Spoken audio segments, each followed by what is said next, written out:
Shalom. This week's Sedra is Sedra Vayigash.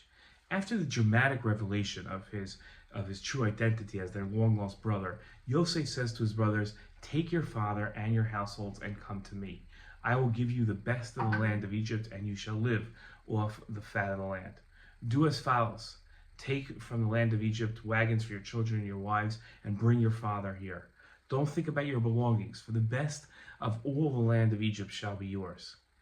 The brothers did so. Yosef gave them wagons as Pharaoh had commanded, and he supplied them with provisions for the journey. To each of them he gave a change of clothing, but to Binyamin he gave 300 pieces of silver and several changes of clothing. To his father he sent the following: 10 donkeys with the best things of Egypt on them, and 10 donkeys laden with grain, bread, and provisions for his father on the journey. As he sent his brothers on their way, he told them, "Do not be quarrelsome on the way." Now, Torah scholars debate the meaning of Yosef's last warning.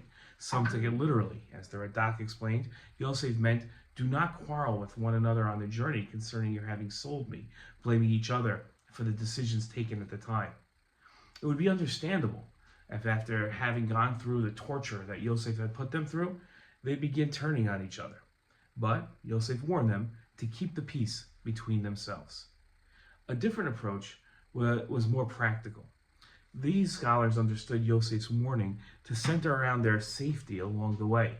Ramban wrote, the brothers might fear that robbers would attack them while they traveled on their journey to Canaan, and when they returned to Egypt with all their possessions, and they would be hesitant to get their father Yaakov and bring him to Egypt. Yosef told them that they should go quickly and hurry to come back to Egypt, and they should have no fear at all on the way, as Yosef's name is upon them. Since Yosef is the ruler of the entire land of Egypt, and the lives of the people of those countries are in his hand, and all are fearful of his awe, they will travel and arrive in peace. A third approach, explained by the rabbis, is more homiletic in nature. Rashi wrote, "Do not busy yourself with halachic discussions in case you get distracted and lose your way." In his commentary to the Torah and the Talmud, the Tosafot scholars offered a twist on the rabbi's explanation, writing that Yosef actually told them not to be distracted from studying halacha, and they should study halacha along the way, explaining Yosef instructing the brothers to learn halacha is not the plain explanation, and isn't what Yosef said. Rather, it's the basis of a lesson the rabbis are teaching. And what is this lesson? Now, Rabbi Yaakov's lesson about halacha and traveling is found in Pirkei Avos. This is going to help us. Rabbi Yaakov said if a man is walking by the way and is studying and then interrupts his study and says, "How fine is that tree?" and "How fine is this plowed field?" God regards him as though he was liable for his own life.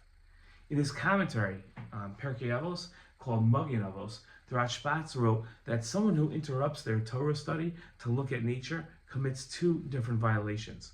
The first is wasting time that could be spent studying Torah, and the second is by spending time on something else besides Torah study.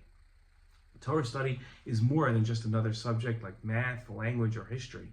Torah study enables man to know and recognize his Creator. To demonstrate through action or non-action that something is more important than Torah is disrespectful to the Torah itself. The rabbis took the opportunity of Yosef's warning to the brothers to emphasize the importance of Torah study and that full concentration it requires. Walking along the way is the perfect example of a pedestrian activity, and one might think that Torah study can also be undertaken in a superficial or pedestrian manner. The rabbis, using Yosef's example, teach that Torah study must be undertaken with full concentration.